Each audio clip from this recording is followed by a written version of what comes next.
Hola, buenas tardes a todos. Otra vez estamos aquí en Charlas desde Casa con Actualícese, acompañándolos en esta cuarentena. La oportunidad para que nosotros desde Actualícese con toda la plataforma, los conferencistas con todo su conocimiento, podamos acompañar a nuestra comunidad, a todos los contadores, abogados, empresarios y toda la gente en general que nos quiere escuchar, porque estas charlas definitivamente nos sirven para acompañarnos y además para actualizarnos. Tenemos ahorita en la tarde al doctor Esteban Correa.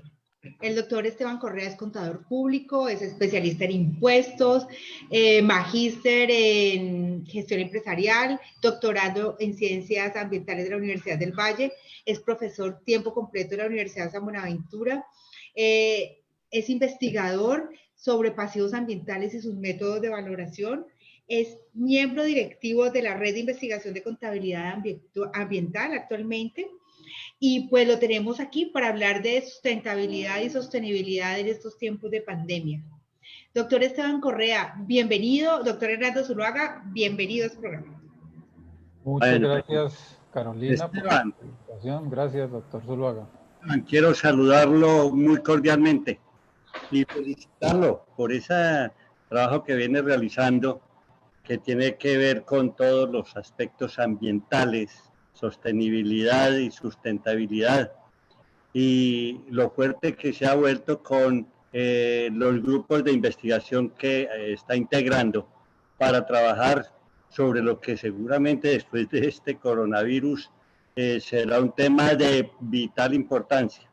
Usted debe saber que a nosotros nos escuchan contadores, auditores, revisores fiscales, administradores, economistas, abogados, asistentes de contabilidad, técnicos, tecnólogos en áreas económicas. De manera que esperamos escucharlo y le agradezco mucho su participación en esta temática que es bien interesante.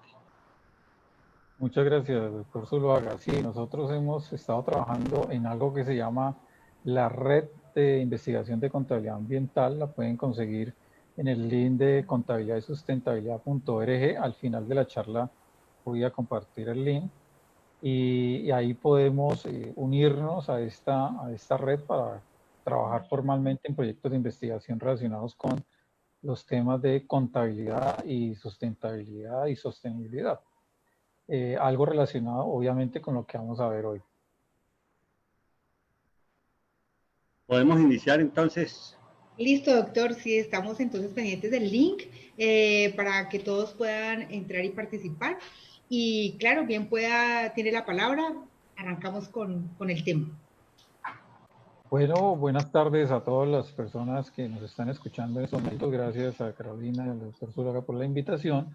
Hoy vamos a hablar de un tema muy importante que es la relación de la sostenibilidad y la sustentabilidad con pues el tema del coronavirus y de la pandemia y de todo el impacto económico y social que estamos viviendo hoy en día.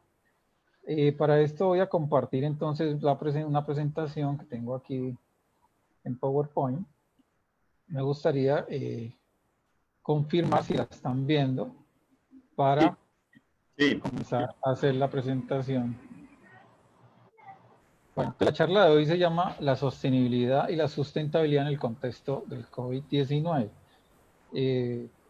Como introducción quisiera hacer un saludo de parte de la Universidad de San Buenaventura y de parte del doctorado en Ciencias Ambientales, que son las dos instituciones a las cuales yo pertenezco, y obviamente también agradeciéndole a actualicese.com, que son las personas, los anfitriones que me han invitado a esta charla. También quisiera invitar a todas las personas que están interesados a seguir estos temas de contabilidad ambiental a que me sigan en mi canal en YouTube. Lo pueden encontrar bajo este vínculo de Esteban Correa García Canal. Ahí pueden encontrar mi canal en YouTube y afiliarse a él, donde constantemente estoy subiendo videos relacionados con contabilidad ambiental, también con costos, y muy prontamente voy a trabajar un tema de Excel avanzado, que no propiamente tiene que ver con los temas ambientales, pero sí para toda la comunidad contable, que les puede interesar muchísimo. Bueno, ya entrando ya pues al tema central que nos preocupa en esta tarde, que es la relación de la sostenibilidad y la sustentabilidad con el COVID-19. Esta imagen que ustedes ven ahí es una imagen que tomé hace unos minutos en donde se refleja la situación del COVID a nivel mundial. Como ustedes pueden ver aquí, hay en estos momentos casi 1.500.000 personas infectadas por el virus y aquí en esta parte están los diferentes países encabezados, Estados Unidos, le sigue España, Italia, Francia, eh, Alemania, China, Irán, Reino Unido, etc. También podemos ver la situación de Colombia, ¿no? Tenemos en estos momentos 1.780 personas infectadas y como pueden observar también la curva sigue creciendo. Este es un problema que trasciende la parte de salud de los países y está teniendo, como ustedes lo han podido ver y saber, unos problemas profundos en la economía mundial. La contabilidad y la contabilidad pública no son ajenos a estas preocupaciones. Obviamente les toca tanto en la parte disciplinar como en la parte técnica en la labor del contador público. Hoy vamos a ver esta problemática en torno a dos temas específicos y es cómo afecta el COVID en cuanto a la sostenibilidad y la sustentabilidad. Y para poder hacer ese análisis, pues primero que todo tenemos que tener muy claro qué se entiende cuando se habla de sostenibilidad y qué se entiende cuando se habla de sustentabilidad. Aparentemente son dos términos similares, sostenibilidad y sustentabilidad, pero la verdad es que son bien diferentes. Entonces, para comenzar, vamos a hacer la diferencia marcada entre qué es la sostenibilidad y qué es la sustentabilidad. Observen ustedes que en primera instancia la sostenibilidad siempre se representa con estos círculos que se intersectan, ¿no? Cada círculo es un sistema, entonces el sistema económico se intersecta con la sociedad y se intersecta con el ambiente. Y cuando se habla de sustentabilidad, miren que los círculos están dispuestos de una manera bien diferente. Entonces, aquí ya no hay intersectación de círculos, sino que hay un círculo inmerso en otro. O sea, la economía está inmersa en la sociedad y la sociedad está inmersa en la biosfera. Esta gráfica representa la diferencia fundamental de los dos conceptos. Vamos a verlos un poquito más despacio. Entonces, hablemos primero de sostenibilidad. Eso ese término sostenibilidad, cuando se aplica a nivel económico, se traduce en algo que se conoce como desarrollo sostenible. O sea, la sostenibilidad se operacionaliza en los diferentes países y en el mundo, en los sistemas económicos, a través de la implementación de programas de desarrollo sostenible. Entonces, ¿qué es el desarrollo sostenible y cuáles son esas bases teóricas del desarrollo sostenible? Vamos aquí a ver algunas de esas bases teóricas para luego compararlas y ahí sí hacer su relación con el contexto que estamos viviendo hoy en día de la pandemia. El primer elemento que tiene el desarrollo sostenible y lo primero que tenemos que tener en cuenta es que el desarrollo sostenible es la respuesta que da el sistema capitalista a la crisis ambiental. O sea, el desarrollo sostenible es la solución planteada por los diferentes países capitalistas, que prácticamente son casi todos en el mundo, se reúnen a través de la Organización de Naciones Unidas. Tenemos un referente histórico que fue la cumbre de 1972. Ahí se exponen los problemas ambientales, incluso se configura el término de desarrollo sostenible y se comienza a hablar de sostenibilidad como un gran proyecto a nivel global. Dentro de esos parámetros que tiene el sistema capitalista, nunca se ha desligado de la idea de crecimiento económico. Por lo tanto, cuando se habla de desarrollo sostenible, el crecimiento económico es una variable que se tiene en cuenta de manera imprescindible en ese desarrollo económico sostenible. Aquí hay que tener en cuenta también que esas Naciones Unidas han desarrollado algo que se conoce como Objetivos de Desarrollo Sostenible, que de pronto todos hemos escuchado hablar de esos Objetivos de Desarrollo Sostenible, que son 17 objetivos. En esos objetivos básicamente se resumen los indicadores y las técnicas en que los diferentes países tienen que apuntar para lograr ese desarrollo sostenible. Valga la aclaración que el objetivo número 8, por ejemplo, este que está aquí, como ustedes lo pueden ver ahí, es un objetivo que habla específicamente de crecimiento económico. Se llama trabajo decente y crecimiento económico. Aquí se evidencia que el crecimiento económico es una variable indispensable para el logro del desarrollo sostenible. ¿Por qué es importante tener en cuenta este aspecto del crecimiento económico?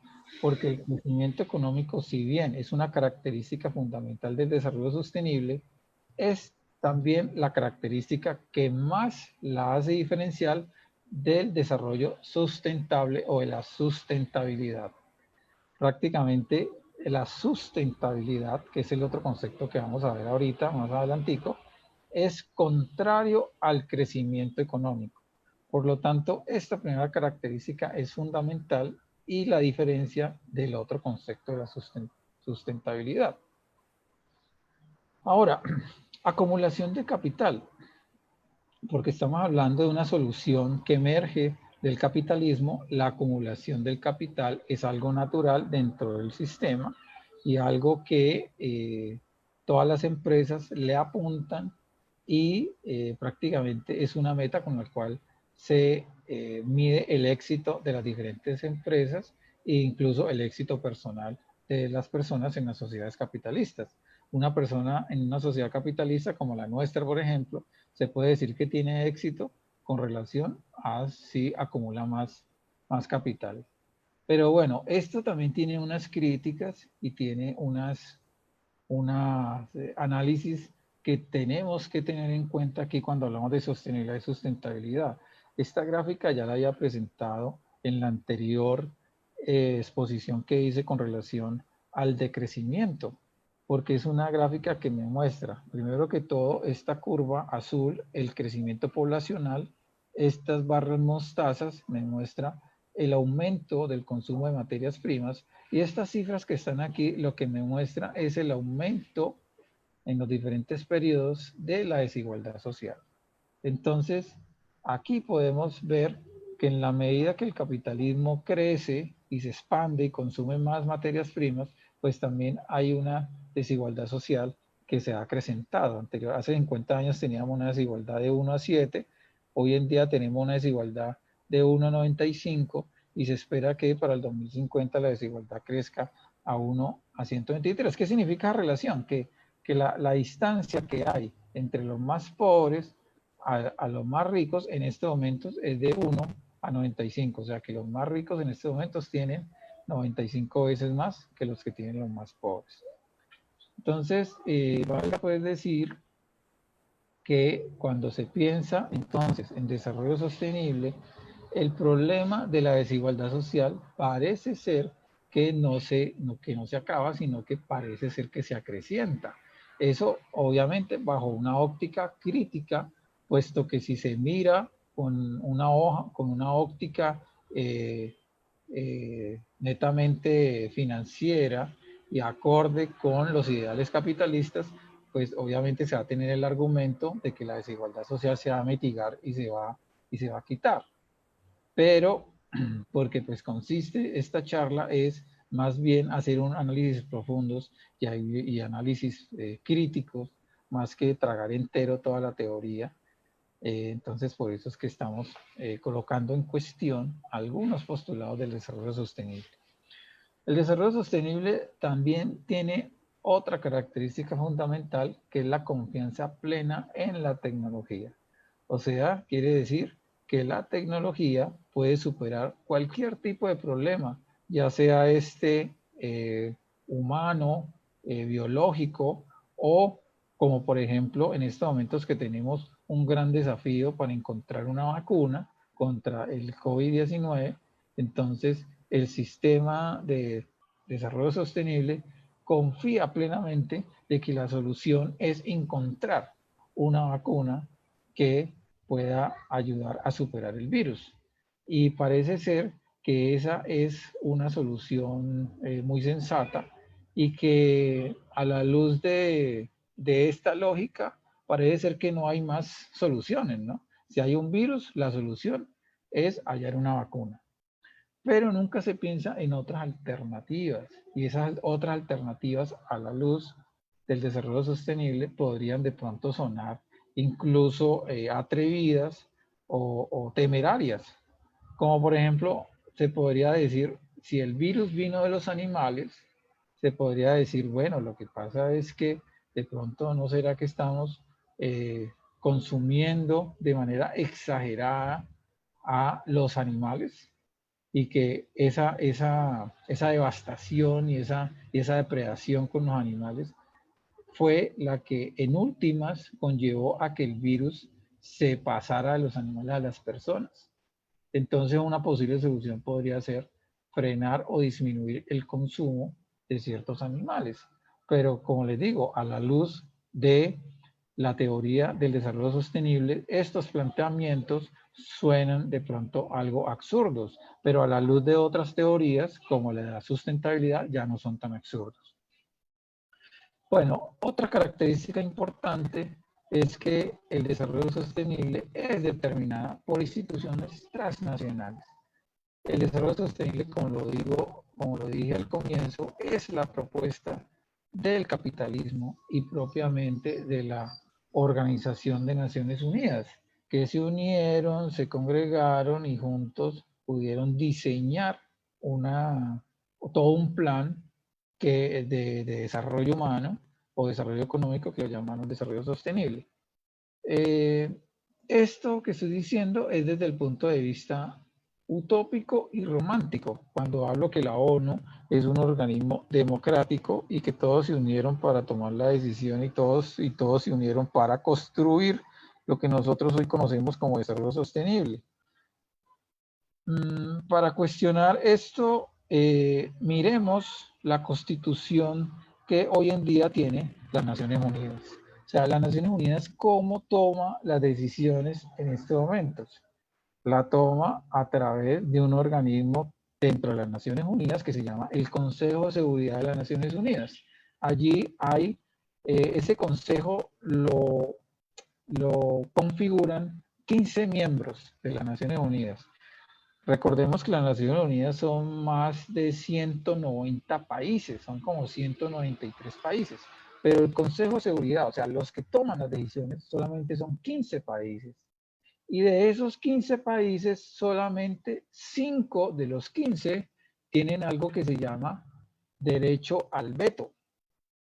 ¿Qué quiere decir el derecho al veto? Pues que tienen realmente oportunidad de voz y voto dentro de la toma de decisiones. Los demás miembros de las Naciones Unidas solamente tienen derecho a opinar, pero no a tener unos votos concluyentes en las diferentes deliberaciones. Por lo tanto, si nosotros vemos esta estructura de organización que tiene hoy en día las Naciones Unidas, podríamos decir que las decisiones la toman solamente 5 países, que son 5 potencias económicas, ¿no? Estados Unidos, China, Rusia, Reino Unido y Francia. Entonces, cuando nosotros nos preguntamos de dónde sale el desarrollo sostenible y todas esas ideas y todos esos 17 objetivos, todos esos 17 ODS, de dónde salen, de qué cabezas salen y a quiénes le conviene esos objetivos, ese cumplimiento de esos objetivos, pues uno podría comenzar a atar cabos y a la luz de esta organización, pues no es muy difícil concluir que esos objetivos, más que todo, están marcados por los intereses de estas 5 potencias. Entonces, bueno, eso es simplemente para que nosotros, cuando hablemos de desarrollo sostenible y cuando hablemos del origen de desarrollo sostenible, no creamos que es un proyecto emancipador y que es un proyecto democrático que surge de la discusión democrática de todos los países del mundo en las Naciones Unidas, no. Es un proyecto hegemónico que se ha implementado por el poder de estas 5 naciones que prácticamente son las que gobiernan la economía mundial. Ahora, bueno, además de la ONU, está el Banco Mundial, el Fondo Monetario Internacional, que son organismos que trabajan en paralelo con las Naciones Unidas, pero que también están jerárquicamente dominadas por esos 5 miembros que dirigen las Naciones Unidas. Bueno, otra característica de desarrollo sostenible es que está basada en valoraciones financieras. La mayoría de los indicadores, y en especial el indicador del Producto Interno Bruto, que es el que más se mira para determinar la riqueza de una nación, son las más importantes para determinar si un país ha llegado o no a un desarrollo sostenible. Entonces, este es un sesgo supremamente grande y limitado para observar la realidad económica de un país. Pero desafortunadamente, cuando se comienzan a hablar de indicadores de sostenibilidad, casi todos los indicadores se reducen a aspectos monetarios. Y esto hace que se distorsione mucho gran parte de la información que no se puede expresar en dimensiones monetarias. Y finalmente, el desarrollo sostenible es un desarrollo estándar. ¿Por qué estándar? Porque es el desarrollo dictado por instituciones transnacionales, como lo veíamos acá arriba. Entonces, es un desarrollo prácticamente impuesto. O sea que si un país quiere ser desarrollado, tiene que ser desarrollado bajo ciertos parámetros que están limitados por las decisiones de unos pocos que son los que ostentan el poder.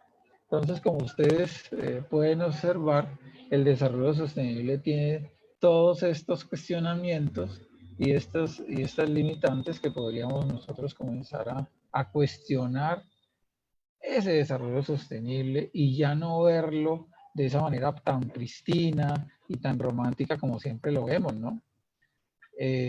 Precisamente esta charla de hoy es para tener una postura crítica y comenzar a observar otras cosas que son más reales y que responden a las situaciones complejas del ejercicio del poder en el mundo. Bueno, ya visto este panorama en cuanto a los aspectos más relevantes de desarrollo sostenible, miremos entonces cuáles son esos postulados teóricos del desarrollo sustentable. ¿En qué se diferencia el desarrollo sustentable con el desarrollo sostenible? Bueno, en primera instancia, como lo decía anteriormente, la primera característica es en cuanto al crecimiento económico. El desarrollo sostenible no está de acuerdo, no comulga, está en total contradicción con el crecimiento económico. Cuando se habla de desarrollo sustentable, se habla de la teoría del decrecimiento o del crecimiento cero, o al menos de un crecimiento que se pueda sostener en el tiempo. Recomiendo a las personas que quieren ahondar sobre esta teoría que miren la anterior charla que di hace 15 días con relación a este tema específicamente el decrecimiento. ¿Qué es el decrecimiento? ¿Quiénes son sus principales exponentes? ¿Y cuáles son sus principales características? Pero para no andar mucho en el tema del decrecimiento, solamente menciono que cuando se habla de desarrollo sustentable, se tiene en cuenta que una de sus principales características es el decrecimiento económico. O sea, que los países comiencen a planificar la producción menor en los diferentes periodos en la economía.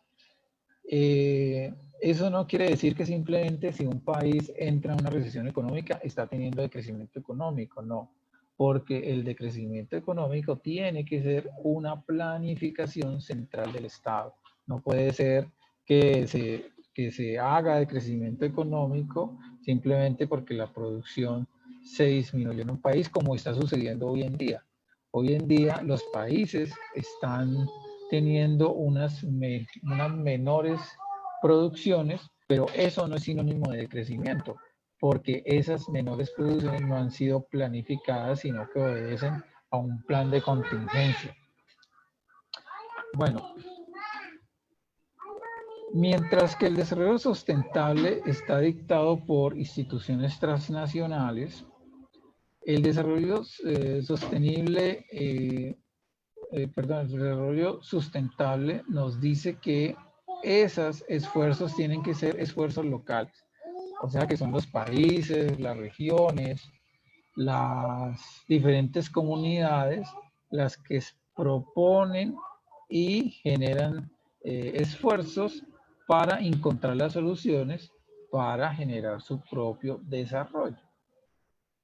Otra característica importante en el desarrollo sustentable es que sus valoraciones no solamente se limitan a valoraciones monetarias, sino que tienen en cuenta muchos indicadores que se miden de manera cualitativa. O sea, dentro del mundo contable podríamos hablar que son indicadores semejantes a los que se determinan en la contabilidad de gestión, por ejemplo. Entonces, en este tipo de economía, las valoraciones podría, de los indicadores, una de las valoraciones podría ser, por ejemplo, el índice de felicidad en las personas. ¿Qué tan feliz son los diferentes países? El índice Gini, que es un índice de bienestar humano, por ejemplo.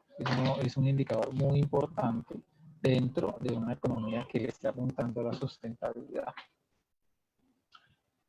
Bueno, como decíamos ahora, porque el desarrollo sustentable se basa en esfuerzos locales, su desarrollo es relativo a las comunidades, contrario al desarrollo sostenible, que es un desarrollo estándar, prácticamente igual en todos los países, impuesto, igualito, o sea, todos tienen que hablar inglés, todos tienen que estudiar lo mismo, todos tienen que vestirse de las mismas marcas o todos tienen que consumir los mismos niveles de energía o las mismas cantidades de productos. Y entre más consuman, pues más desarrollados podrían ser. Mientras que en el desarrollo sustentable, ese desarrollo no se mide de esa manera. Se mide con los criterios de desarrollo que tienen cada comunidad en sus diferentes territorios. Entonces, Colombia, por ejemplo, si se basa en una economía de desarrollo sustentable, podría determinar qué significa desarrollo para Colombia y para nosotros los colombianos. Y bajo esa óptica, comenzar a construir un futuro de país. Ese ejercicio lo han hecho países como Ecuador, por ejemplo. Ellos no utilizan la palabra desarrollo en su economía. Ellos utilizan la palabra buen vivir. O sea que el desarrollo para ellos no es desarrollo, es vivir bien. Igualmente podríamos decir con Bolivia. Es un país que le ha apuntado a una economía sustentable y ellos tampoco utilizan dentro de sus proyectos la palabra desarrollo, sino que también utilizan el buen vivir o la vida buena, que es un vocablo que viene de las propias lenguas indígenas. Entonces miren que esto del buen vivir tiene relación mucho con las cosmovisiones y con las formas de vida y con las formas incluso metafísicas y trascendentales que los mismos pueblos le dan al significado mismo de la vida. En la charla que hago del decrecimiento hablo de manera más detallada sobre este tema. Pero bueno. Doctor Esteban Correa. Sí. Sí, por acá tengo una persona que quiere hacer una intervención. Jenny Mosquera, ¿tienes la palabra? Sí, Jenny, te escucho. Jenny, ¿puedes desactivar tu micrófono? Activar tu micrófono. Jenny. Otra vez, se bloqueó tu micrófono. Hola, Jenny. No, no, qué pena, no tengo preguntas. Qué pena. Ah, ok, listo. Seguimos entonces. Bueno, listo, no hay problema. Entonces, aquí sigamos entonces con otra característica del desarrollo sustentable, que es precisamente que el objetivo último de ese tipo de desarrollo es buscar un equilibrio entre el humano y la naturaleza. ¿Listo? Ese es el objetivo último de ese tipo de desarrollo. Se puede decir que es un objetivo biocéntrico en contraposición de pronto con el desarrollo sostenible, que es un objetivo antropocéntrico. ¿Ya? Antropocéntrico, ¿qué quiere decir? Que va en torno o que gira alrededor del ser humano.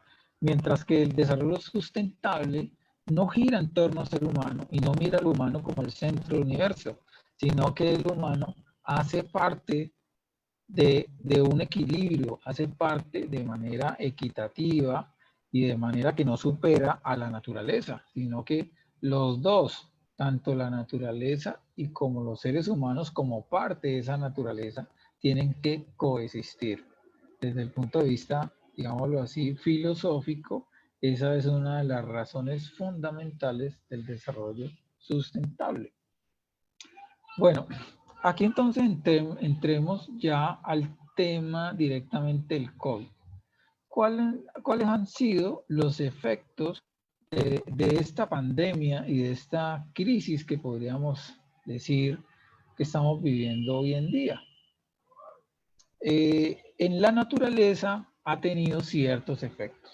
Uno han sido los efectos en la economía, que bien ya lo sabemos, las bolsas de valores se cayeron, las empresas entraron, las fábricas pararon, hay una gran cantidad de desempleados, además de la cantidad de personas muertas e infectadas, que digámoslo así que esa es una consecuencia nefasta y pues la más perjudicial, las vidas humanas.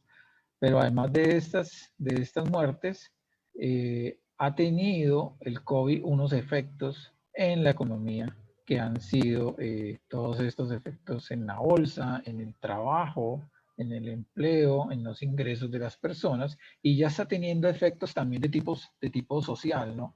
Como por ejemplo el estrés que se vive al interior de las casas.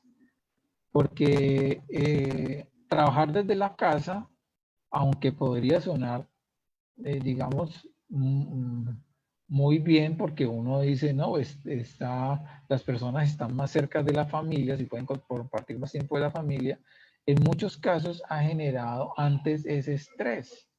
E incluso las llamadas aquí en Colombia por agresión de parejas y agresión a niños se ha aumentado muchísimo durante estos días. Entonces, mire que también eso trae unos efectos sociales importantes.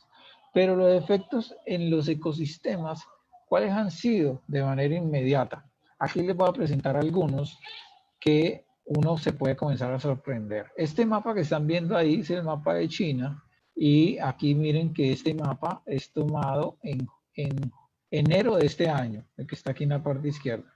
Y este es un mes después, el que está al ladito es en febrero. La parte morada, la parte naranja y roja oscuro representa el grado de contaminación por CO2 que tienen estas regiones. En febrero, miren que el mapa está prácticamente limpio. Ya China ya en estos momentos tiene unos niveles de concentración de CO2 mucho más bajos que lo que tenía en enero, en 2 meses más atrás. La disminución de la contaminación por CO2 en China ha bajado un 25%, una cosa que ninguna estadística podría predecir, que una disminución de tal magnitud. Es prácticamente imposible que bajo los niveles de producción normal de una economía capitalista se hubiese tenido esa disminución. Entonces, esta es una de las consecuencias que ha tenido la naturaleza. Tenemos una atmósfera mucho más limpia en este momento. Esta imagen, ojalá la puedan ver nítidamente en sus computadores, muestra los canales de Venecia. Y si ustedes pueden ver debajo de las embarcaciones, de esas barcas tradicionales de Venecia, el agua, miren que está transparente. Esto es una cosa muy paradójica porque Venecia ha tenido históricamente en el último siglo unas grandes críticas porque pues es un país muy romántico, una región muy romántica y todo muy bonito, pero sus aguas no son transparentes ni no son, sino que son turbias y además tienen un olor fétido, ¿ya? Entonces, pero miren que en la foto se ve que el agua en estos momentos está totalmente cristalina. Es un efecto de la disminución del turismo y de toda la contaminación que generan los cruceros en esa región del mundo. Bueno, también tenemos, por ejemplo, esta imagen muy bonita que me pareció a mí, unos dos pavos reales caminando por una avenida. ¿Cuándo se ha visto eso? Y los pavos reales son unos animales pues que huyen, que los vean, ¿no? Y cuando los ven, abren su plumaje en señal de defensa. Entonces, en estos momentos, los animales están tomando las calles. Miren, por ejemplo, otra cantidad de venados tomándose una calle. Al igual que esta imagen en Indonesia, que son cientos de micos que se tomaron esta calle, ¿no? Porque la ven desprovista de personas, entonces los animales comienzan a salir. Aquí hay un alce, también tomado en una calle normal. Como ustedes saben, los alces son animales muy ariscos, no se dejan casi ver, pero aquí está tranquilo el alce comiendo. Y finalmente tengo esta foto de Cartagena. Esta foto fue tomada hace unas 3 semanas aquí en Cartagena y esos animales que ven ahí son delfines. O sea, los delfines volvieron a Cartagena. Una cantidad de delfines impresionantes se dejaron ver sin ningún problema en esa bahía. Entonces, todas estas imágenes se las estoy colocando para mostrarles que los efectos que está teniendo la pandemia en estos momentos a nivel de los ecosistemas son positivos. ¿Por qué son positivos? Porque han conllevado a que las personas estemos en casa, que disminuyamos nuestra producción, que no consumamos tanto y que se pare de alguna u otra manera la devastación que día a día estamos generando a la naturaleza. Entonces, mientras los seres humanos estamos confinados y muchos están sufriendo en este momento en los hospitales, se puede decir que la naturaleza, los animales sí están felices, ¿no? Están haciendo fiesta porque ellos están reaccionando de una manera casi inmediata a ese otro comportamiento que nosotros ya comenzamos a tener, que ojalá sigamos teniéndolo así. Aquí tengo una lista de cosas, de impactos que se han generado a nivel global, pero que se pueden ver de diferentes formas cuando se miran desde el punto de vista de la sostenibilidad o cuando se miran desde el punto de vista de la sustentabilidad. Entonces son, como lo digo en el título, son los mismos hechos, pero los impactos son diferentes dependiendo del punto de vista donde yo los mire. Entonces, comencemos con el primero, disminución de la producción. Desde el punto de vista de la sostenibilidad, pues eso es muy malo, pero desde el punto de vista de la sustentabilidad es bueno porque podría obligar a tener una planificación del decrecimiento que en últimas es lo que se pretende hacer con un sistema económico que tiene que ver o que le apunta a la sustentabilidad. Disminución de horas trabajadas desde el punto de vista de la sostenibilidad es algo negativo, pero desde el punto de vista de la sustentabilidad es algo positivo también. Obviamente que aquí también hay otro problema que emerge de la disminución de las horas, que es la disminución del salario. Entonces, habría que determinar si esa disminución de horas trabajadas se puede de pronto compensar. Algunos países han disminuido sus horas laborales, no ahora con la pandemia, sino antes, han disminuido sus horas laborales y no han afectado el salario de los trabajadores. O sea que los trabajadores siguen ganando lo mismo. Eso redunda en un mayor bienestar para las personas, ¿no? Doctor. Sí. Sí, por acá Mabel levantó la mano, quiere hacer una pregunta. Le damos la palabra a Mabel. José, por favor. Claro, con mucho gusto. Ajá. Sí, Mabel, te escucho. Mabel, debes activar tu micrófono, por favor. Hola, Mabel. Mabel, por favor, activa tu micrófono. Bueno, entonces sigamos. Bueno, está muy tímido. Aló. ¿Ya? Ya, perfecto. Gracias. Todavía no sé cómo desactivo mi celular, pero bueno. Okay. Bueno, estaba así escuchando muy atentamente, pero me parece que tenemos que mejorar un poco la otra información, porque las imágenes está bien de los animales es súper favorecedor en esos momentos, pero creo que tenemos que mirar un poquito más allá. No solamente el indicador es del aire y de pronto de la fauna. ¿Qué está pasando con los suelos? Por ejemplo, tenemos el problema del relleno sanitario. Creo que ha estado terrible porque todos estamos botando todo.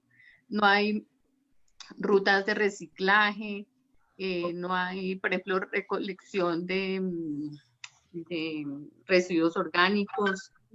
Entonces creo que el impacto en los rellenos sanitarios de las ciudades va a ser alto.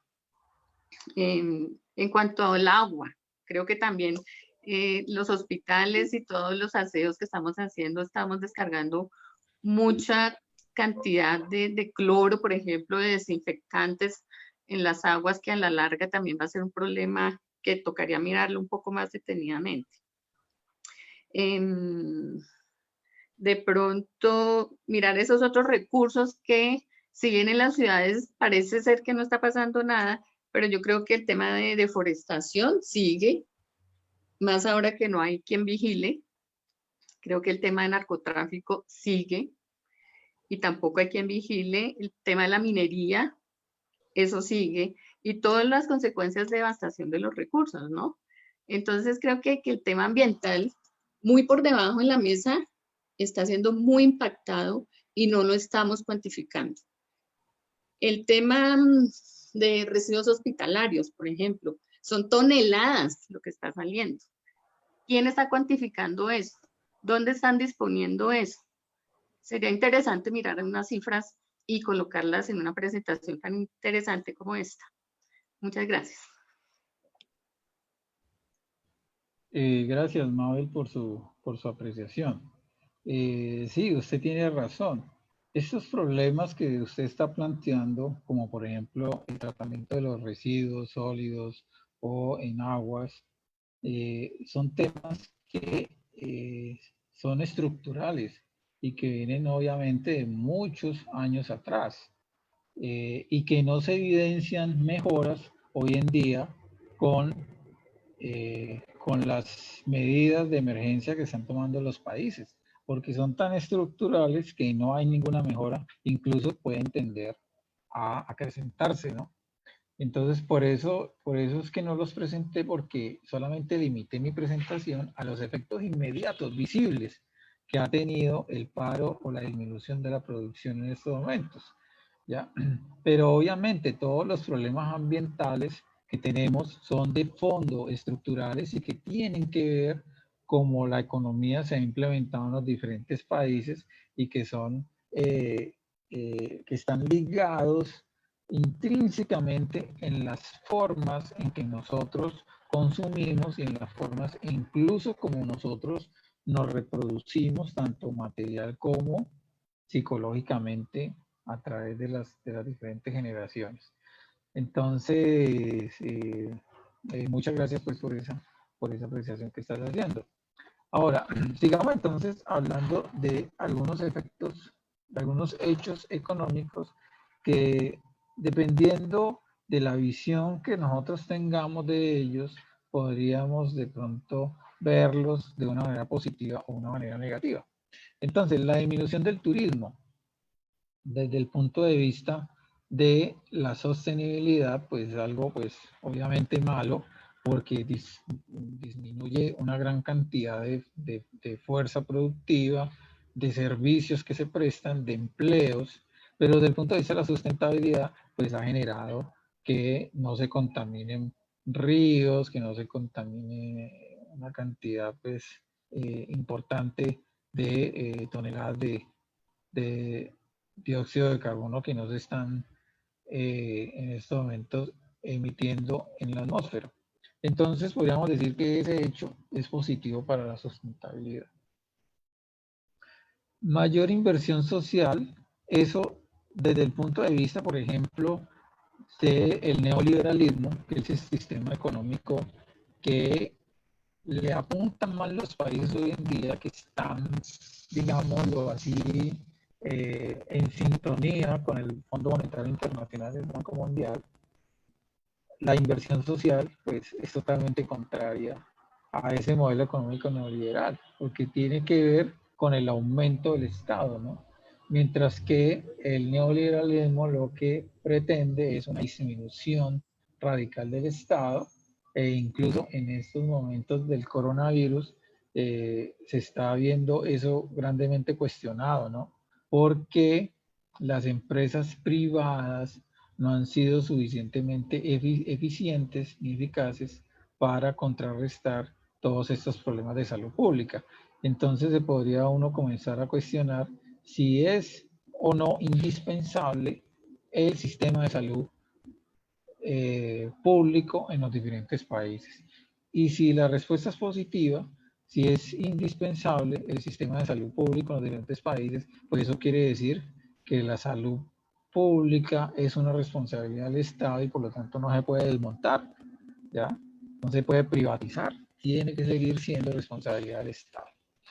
Ahora, la revolución, la cuarta de la revolución o la revolución tecnológica o la revolución de las TICs, en estos tiempos... Mi doctor Esteban, sí. perdone, yo había colocado en el chat que cómo puede llamarse el cuasisocialismo aplicado por el actual mandatario, apoyo estatales, ayudas económicas a Estados Unidos, comida, vivienda, dinero gratuito, devolución del IVA, apoyo económico a microempresas, etcétera. ¿Cómo puede denominarse esto? Pues bueno, yo creo que eso va en este ítem que acabo de colocar ahí, que es mayor inversión social, ¿no? Es una inversión social que uno podría decir que Colombia, sobre todo, estaría en deuda con la inversión social y que ahora, pues casi a la fuerza, ha tenido que comenzar a hacerla, a ejecutarla, con grandes problemas también estructurales, ¿no?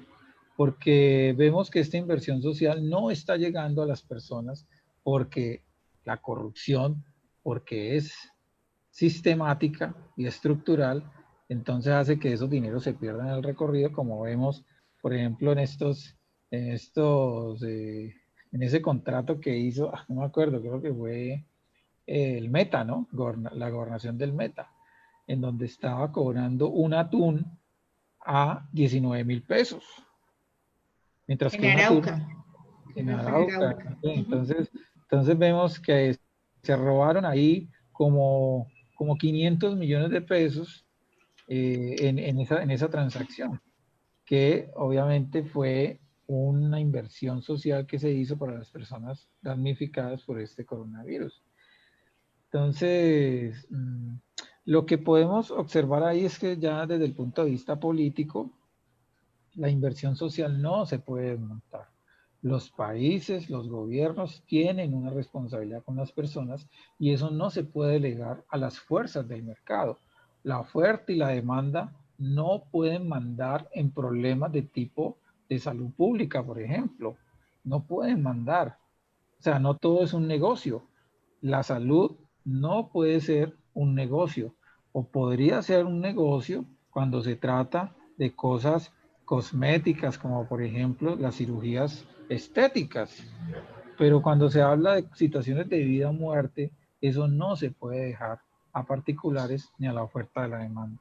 Por lo tanto, los ideales neoliberales comienzan a ser fuertemente cuestionados a la luz de estas medidas que se está tomando con el COVID-19. Ahora, la cuarta revolución industrial, que es la revolución de las tecnologías de la información y la comunicación, especialmente las tecnologías de la inteligencia artificial, en este momento están teniendo un repunte muy importante en todo el mundo. Básicamente, todo el sistema educativo en este momento está virtualizado. Nosotros los profesores estamos dando clases virtuales, no solamente aquí en Colombia, sino en todo el mundo, gracias a estas tecnologías. Entonces, digamos que ha sido como un empujón adicional del que ya tenía la revolución de las tecnologías. Esa revolución ya se venía dando, ya estaba, pero con este COVID se ha disparado mucho más. Yo creo que eh, ese terreno, las tecnologías no lo van a perder en un futuro. O sea que si las medidas vuelven a la normalidad, las prácticas, tanto empresariales como en el sector educativo, por ejemplo, posiblemente no den marcha atrás. O sea que posiblemente la educación virtual pues, se va a seguir dando con una mayor aceptación, sin querer decir que las clases presenciales ya no van a haber, sí van a seguir habiendo clases presenciales, pero con una mayor virtualización. Entonces, este punto, por ejemplo, podríamos decir que es positivo dentro de los dos aspectos, dentro de las dos ópticas. Menor movilidad. Nos hemos visto restringidos para salir, para socializar, y pues eso sí es un aspecto que negativo en las dos miradas, ¿no?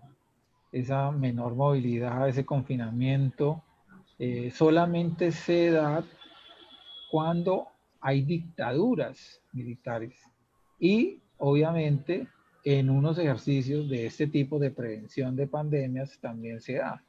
Entonces esta situación, y es más tenaz, ¿no? Porque cuando se da aquí en medio de este contexto, nadie dice nada, nadie protesta, porque pues obviamente es para preservar la vida, ¿no? Entonces nadie puede decir, ¿por qué no me van a salir? Si fuese una medida tomada bajo una dictadura, pues obviamente habría muchas personas molestas y seguramente habrían muchas disputas y manifestaciones en las calles.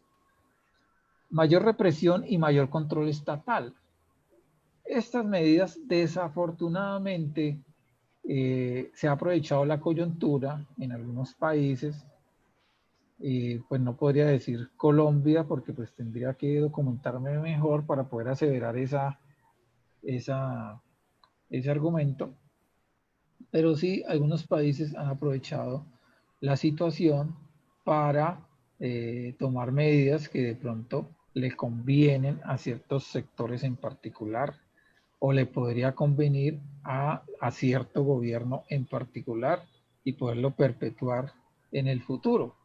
Entonces, todas las medidas relacionadas con mayor represión y control estatal, pues son contrarias al desarrollo sostenible, porque el desarrollo sostenible, pues tiene que ver con una mayor democratización, con una mayor liberación de los mercados y por lo tanto el control del Estado hace que esas fuerzas del mercado, la oferta y la demanda, pues no se logren. En la sustentabilidad, pues también es negativo, porque se ven en cuestión todo lo que tiene que ver con las libertades civiles, las libertades humanas. Bueno, mayor austeridad, pues es algo negativo para la sostenibilidad, porque la sostenibilidad se basa en el crecimiento económico y cuando hay austeridad, pues no hay consumo, y si no hay consumo, las economías no pueden crecer. Pero para la sustentabilidad eso es algo positivo, ¿no? Vivir en países austeros, en donde haya un mayor ahorro, esto pues está ligado pues a este otro tema del ahorro. Y más tiempo en casa, pues este último lo dejé último porque es muy cuestionado y no sé hasta qué punto estaré yo acertado diciendo que es negativo para la sostenibilidad, pero podría ser negativo porque mayor tiempo en casa se dejan de consumir muchos productos y servicios que podrían dinamizar una economía basada en desarrollo sostenible. Mientras que para la sustentabilidad en mayor tiempo en casa es sinónimo de mayor calidad de vida. Entonces miren cómo los diferentes hechos son interpretados bajo una u otra óptica dependiendo de las visiones que se tienen. Las calificaciones que yo le di aquí a estos hechos no son concluyentes, incluso podrían ser controvertidas en algunos casos, ¿no? No es el objetivo de esta charla hacer esas calificaciones de manera estrictas. Finalmente, quisiera explicar esta gráfica que he diseñado. Quisiera que centraran toda su atención en ella, porque en ella seguramente está el desenlace y la conclusión de esta exposición. ¿Esta gráfica qué significa? Significa por un lado están los derechos de la naturaleza y por otro lado, en el eje Y están los derechos de la naturaleza y en el eje X están los derechos civiles. Cuando coloco esto en estos dos ejes, podría configurar los diferentes sistemas económicos y sociales que se pueden implementar a nivel global a raíz de este contexto que estamos viendo del COVID. ¿Cómo así? Sí. Si yo coloco que los derechos civiles se pueden aumentar a medida que voy incrementando los valores en el eje X y los derechos de la naturaleza se pueden ir incrementando a medida que voy evolucionando en el eje Y, entonces podría tener diferentes zonas que me representan tipos de estructuras sociales, políticas y económicas. En esta zona roja quiere decir que los derechos civiles son pocos y los derechos de la naturaleza también son pocos. A nivel global podríamos decir que los países del mundo estamos en este momento en esta zona. O sea, este es el contexto hoy en día del COVID-19. Estamos en un mundo donde las economías están configuradas con pocos derechos civiles y con pocos derechos en la naturaleza. Los derechos civiles, sin mucho, han llegado a la parte de reconocimiento, o sea, reconocer ciertos actores sociales, como por ejemplo reconocer en la ley a las comunidades indígenas, por ejemplo, a las comunidades negras. Pero solamente ese reconocimiento es jurídico, no es un reconocimiento en las prácticas reales de la economía. Igualmente, el reconocimiento de los derechos de la naturaleza, hoy en día, por ejemplo, en Colombia tenemos en la jurisprudencia, en las leyes, el reconocimiento incluso de derecho a algunos ríos. El río Atrato, el río Cauca tienen derechos ya en la ley colombiana. Pero de ahí a que eso llegue a materializarse todavía falta mucho. O sea que estamos en una etapa de reconocimiento, pero en papel. Y eso para efectos de la naturaleza, eso pues básicamente no tiene mayor impacto. La sostenibilidad, si un país le apunta a la sostenibilidad real, si lucha y trabaja fuertemente para implementar un sistema económico sostenible, ¿dónde se podría ubicar en ese gráfico? Bueno, si un país lucha por la sostenibilidad, podría llegar a constituirse en ese cuadrante. En ese cuadrante que significa que hay participación de las personas, los derechos civiles llegan a la participación ciudadana y los derechos de la naturaleza comienzan a reconocerse y se comienzan a aplicar mecanismos para hacer remediación o recuperación de ciertas zonas naturales. O sea que se tiende a reparar los daños ambientales. Pero se ubica aquí con grandes impactos ambientales. Mire que esta columna que está aquí significa la columna de los impactos ambientales que va al revés. Mientras que estos suben, estos de abajo para arriba bajan. Entonces aquí hay bajos impactos, altos impactos e impactos catastróficos.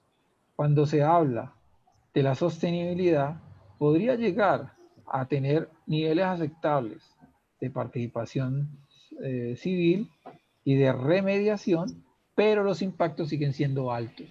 ¿Por qué los impactos siguen siendo altos? Porque el desarrollo sostenible se basa en el crecimiento y mientras más se crezca, pues más impacta la naturaleza. Hablemos de la sustentabilidad. ¿Dónde se puede ubicar entonces? La sustentabilidad se puede ubicar en un nivel mucho más alto. Porque la sustentabilidad, recordemos que tiene como premisa hallar un equilibrio entre los humanos y la naturaleza. Entonces, ese equilibrio tiene que ver con un desarrollo total de los derechos civiles, que llega a un nivel incluso no solamente del reconocimiento y la participación ciudadana, sino del desarrollo de capacidades en las comunidades para que sean autosuficientes. Y las medidas del Estado y de las personas no llegan solamente a la remediación de los impactos ambientales, sino también a la preservación de la naturaleza. O sea, aquí no solamente, en este nivel, no solamente se repara lo que se ha dañado, sino que se dice no dañemos más. Por eso es una visión más loable, es una visión de más trascendencia, de más conciencia.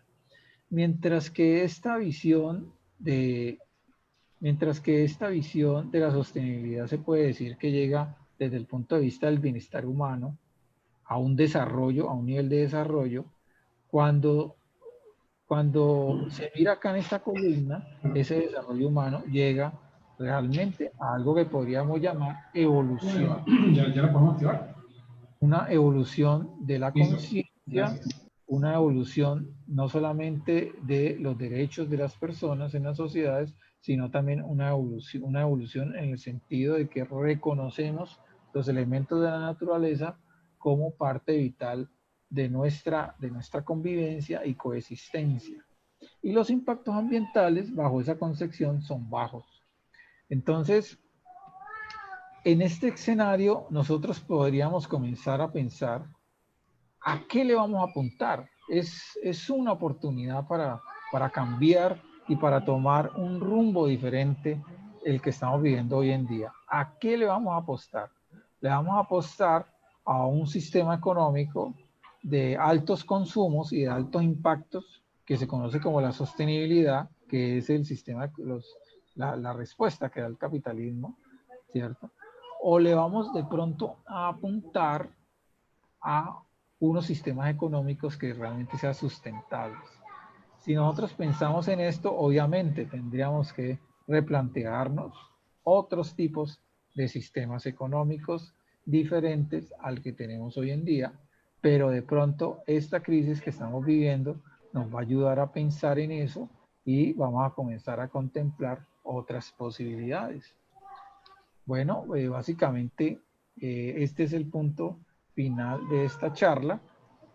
Quisiera finalmente invitarlos de nuevo a mi canal en YouTube, Esteban Correa García Canal, y también quisiera invitarlos especialmente a que se unan a la red de investigación en contabilidad ambiental en esta dirección que encuentran ahí, Contabilidad y Sustentabilidad, en donde en este momento somos un grupo de 81 investigadores a nivel nacional, todos hablando de contabilidad y sustentabilidad, y muy prontamente vamos a abrir unas convocatorias de investigación para comenzar a llevar todo eso que hemos discutido a la práctica de proyectos reales que puedan impactar la vida y las economías, no solamente aquí en Colombia, sino en toda la región. Bueno, no sé si... Gracias, doctor. Tengo una pregunta, Esteban. Usted que es académico, que está en la academia, ¿cuántas horas académicas se puede calcular que están tomando los estudiantes sobre estos temas? ¿Cuántas qué, perdón? De acuerdo con las mallas curriculares. ¿Cuántas horas? Disculpe, doctor Zuluaga, no le entendí muy bien la pregunta. Yo la repito. ¿Cuántas horas académicas, de acuerdo con las mallas curriculares, están tomando los estudiantes ahora sobre estos temas? Bueno, pues la respuesta no es nada alentadora, porque estos temas muchas veces no son temas que se colocan como de fundamentación, sino de electivas en las universidades. Entonces, estos temas por lo general los estudiantes tienen la opción de matricularlos o no matricularlos. Entonces, no podríamos decir en un sentido categórico de que los estudiantes están tomando X o Y horas. Si mucho, hay un curso que tiene que ver con valores, con ecología, entonces eso se reduciría a 3 horas a la semana por un semestre.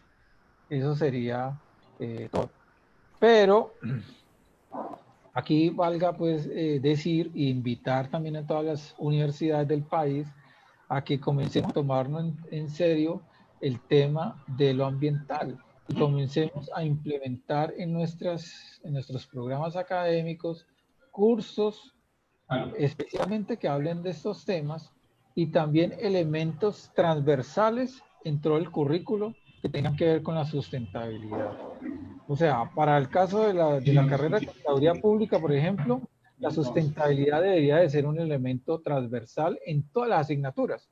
O sea, se tendría que hablar de sustentabilidad en la contabilidad financiera, sustentabilidad en lo tributario, sustentabilidad en la auditoría, sustentabilidad en todo tipo de contabilidad y en todas las asignaturas. Y además de eso, debería implementarse una cátedra específica de contabilidad ambiental, no que fuera lectiva, sino que fuera una cátedra igual de importante a la contabilidad financiera, la contabilidad tributaria y la auditoría, porque la contabilidad ambiental ya es un elemento de prácticamente de obligación, conocimiento del contador.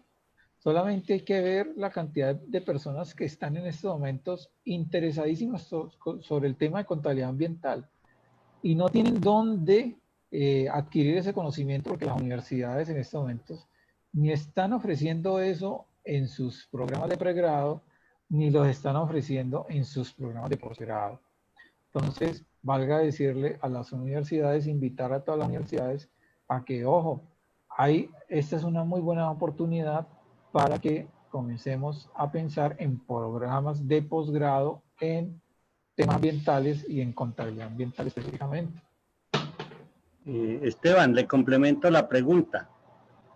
Siendo la contaduría una profesión social y lo que trabajamos en la contabilidad también es social, entonces, ¿a qué se debe que esto se haya descuidado desde toda la historia de nuestra profesión? Sí, la contabilidad se puede decir que desde el punto de vista teórico es una ciencia social porque hace parte de esa rama en donde está, por ejemplo, la economía, en donde está eh, incluso las ciencias empresariales. Ahí dentro de todas esas ciencias está la contaduría pública. Pero eso podríamos decirlo que es una ciencia social visto desde esa jerarquía de las ciencias.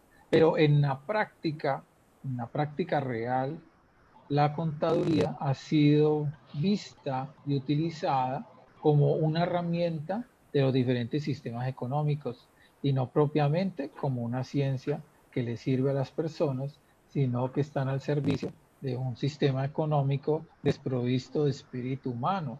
El sistema económico es un sistema deshumanizado hoy en día. El capitalismo no tiene corazón, el capitalismo no tiene alma.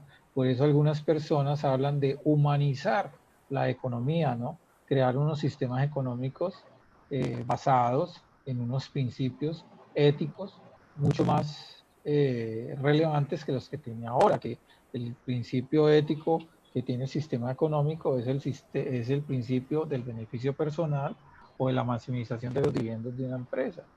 Pero necesitamos crear sistemas económicos que se basen en otros tipos de principios, como por ejemplo la preservación de la vida. En ese momento, entonces sí podríamos comenzar a hablar que se comience a aplicar verdaderamente una contabilidad social o una contabilidad ambiental real, ¿no?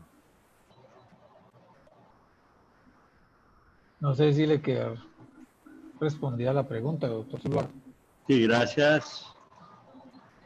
Yo tengo una pregunta por acá del doctor Luis Raúl Uribe. Él dice, ¿hay posibilidad de alguna concordancia entre NIF por los ODS y lo ambiental? ¿Es posible algún desarrollo paralelo o son totalmente antagónicas? No, las NIF y los ODS tienen una gran probabilidad de ser coordinados y de ser armonizados. ¿Por qué? Porque recordemos que los ODS están inmersos en lo que se conoce como desarrollo sostenible y es producto, como lo dije en la exposición, del sistema económico capitalista. Y las normas internacionales también son respuesta de unificación de la contabilidad bajo un criterio netamente financiero muy acorde a esa misma filosofía capitalista. Por lo tanto, porque las dos cosas le apuntan a lo mismo, pues entonces sí podría haber en un futuro, yo creo que no muy lejano, una armonización entre los ODS y, y las NIF. Pero allí habría un gran problema, un gran dilema. Recordemos que las NIF es normas internacionales de información financiera. Y si eso ocurre, Ajá. ¿qué pasaría? Los ODS se traducirían y se reducirían a información financiera, que sería lamentable, ¿no? Porque lo financiero no, desafortunadamente, no da cuenta total de la realidad social y ambiental del planeta. Entonces, ojalá no pase, pero lo más seguro es que sí va a pasar, porque el sistema económico le apunta a que todos los indicadores sean financieros. Ok, listo. Gracias, doctor. Bueno, yo creo que podemos dar por terminada la charla de la tarde, de esta tarde. Son las 4:20 y tenemos, a las 5 tenemos otro invitado. A las 5 va a estar el doctor Luis Alberto Penagos hablando del desconocimiento de la ley y efectos del incumplimiento de los regímenes que obligan a implementar el SARLAF.